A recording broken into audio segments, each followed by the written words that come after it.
दिनेश की शादी करीब 7 साल पहले हेमलता और हेमा से हुई थी। बाद में दिनेश 2 बच्चों का पिता बना। घर खर्चे बढ़ गए, लेकिन दिनेश की कहीं नौकरी नहीं लगी तो वह दूसरे काम करके परिवार का पालन पोषण करने लगा। हेमलता प्रतियोगी परीक्षा की तैयारी कर रही थी। उसके पड़ोस में रहने वाला 26 वर्षीय योगेश भी प्रतियोगी परीक्षा की तैयारी कर रहा था। योगेश उसका देवर लगता था। दोनों प्रतियोगी परीक्षा की तैयारी कर रहे थे।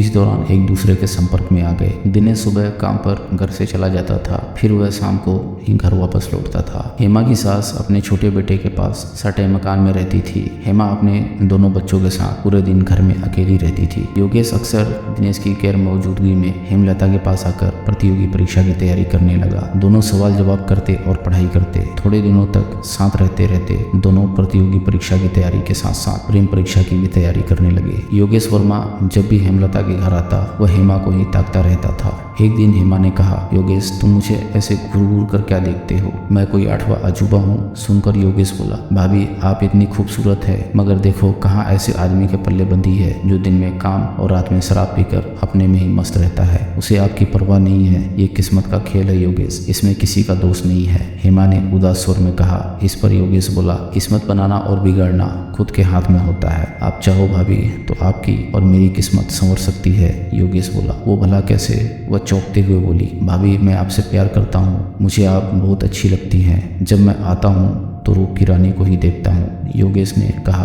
अच्छा तो यह बात है, ऐसे में यह सब सोचना पाप है। हेमलता ने समझाते हुए कहा। योगेश ने उसी वक्त एक और तीर चलाया। आपको देखकर लगता नहीं कि आप 2 बच्चों की माँ है, योगेश ने कहा तो हेमलता मुस्कुरा पड़ी। तभी योगेश ने कहा, भाभी आई लव यू। कहने के साथ योगेश ने हेमा को बाहों में भर लिया। हेमा ने दिखावे के लिए नानुकुर की, मगर उसका मन भी योगेश की बाहों में झूलने का था। उस दिन मौका मिलने पर दोनों अपनी मर्यादाएं लांघकर एक दूसरे में समा गए। एक बार अवैध संबंध कायम हुए तो यह खेल हर रोज खेला जाने लगा। बेचारा दिनेश दिन भर काम में खपता और उसकी पत्नी गैर मर्द की बाहों में झूलती। काफी समय तक दोनों के अवैध संबंधों की भनक किसी को नहीं लगी, लेकिन जब दोनों ने सावधानी बरतनी छोड़ी तो उनके अवैध संबंधों की चर्चा घर के बाहर होने लगी। एक रोज जब हेमा और योगेश आपत्तिजनक स्थिति में थे तो हेमा की सास ने उन्हें देख लिया। तब योगेश वहां से भाग गया। योगेश के जाने के बाद सास ने हेमा को खूब खरी खोटी सुनाई। सास ने कहा, आज के बाद योगेश को घर में देखा तो मैं दिनेश से कह दूंगी, फिर वह तुझे जिंदा नहीं छोड़ेगा।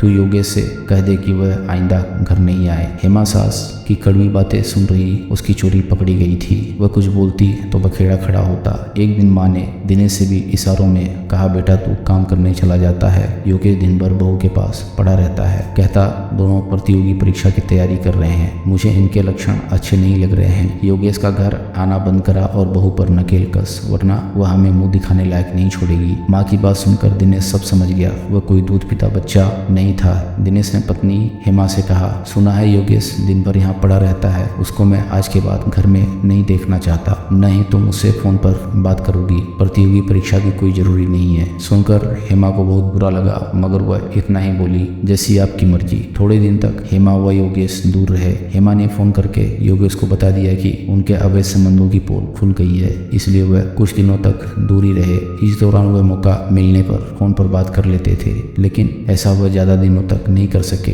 दोनों मिलने के लिए तड़पने लगे तो एक दिन योगेश ने हेमा से कहा, हेमा एक बार तो मिलो, बहुत दिन हो गए हैं, मैं देखती हूँ। हेमा ने कहा। एक दिन सास किसी के घर गई तो हेमा ने फोन करके योगेश को घर बुला लिया। योगेश और हेमा काफी दिन बाद मिले थे, इसलिए दोनों कमरे में बंद हो गए, मगर उन्हें डर था कि कोई आ जाएगा। वासना की आग जल्दी से बुझाकर योगेश घर के बाहर निकला तो सामने से आते दिनेश को उसने देख लिया। वो सिर पर पैर रखकर भाग खड़ा हुआ। दिनेश घर आया, उसने हेमलता को आवाज दी। पति की आवाज सुनकर हेमलता अंदर तक कांप गई। उसे यह भान हो गया कि दिनेश योगेश को घर से निकलते देख लिया है। वह थर थर कांपती हाजिर हुई। तब दिनेश बोला, जब हमने मना किया है तो योगेश घर किस लिए आया था? वह एक सवाल पूछने आया था। हेमा झूठ बोली। दिनेश ने हेमा के गाल पर तड़ाक से एक थप्पड़ रसीद करते हुए, तुझे मना किया है कि उस कमीने से कभी बात नहीं करना, फिर भी वह सवाल पूछने के बहाने आया। आज आखिरी बार कह रहा हूँ, सुधर जा, नहीं तो दांत पीसकर। दिनेश बोला तो हेमा डर गई। वह बोली, दोबारा कभी गलती नहीं होगी, आज माफ कर दे।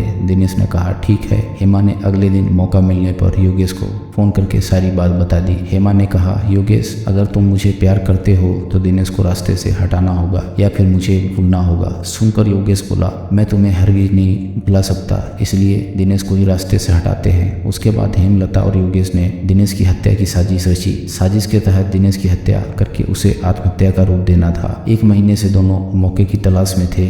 एक दिन योगेश बाजार से 2 चाकू खरीद लाया। उनमें से एक तेजीधार था और दूसरा सब्जी काटने वाला छोटा चाकू था। ये चाकू हेमलता के घर में छिपा दिए। शाम को दिनेश ने शराब पी। शराब का नशा हावी हुआ तो वह खाना खाकर कमरे में जाकर बिस्तर पर सो गया। हेमा ने फोन करके योगेश को बता दिया कि दिनेश शराब पीकर सोया है, आज रात उसका काम तमाम करना है। आधी रात के बाद करीब 1 बजे योगेश छिपता हुआ दिनेश के घर आया। हेमा ने कमरे का दरवाजा खोला। दिनेश नशे में सो रहा था। योगेश ने हेमा से चाकू लिया और दबे पांव चलकर दिनेश के बेड के पास पहुंच गया। एक पल की देर किए बगैर योगेश सोते हुए दिनेश की छाती पर चढ़ गया। दिनेश के दोनों हाथ योगेश ने अपने पैरों से दबा लिए। हेमलता अपने पति के पैरों पर चढ़ बैठी।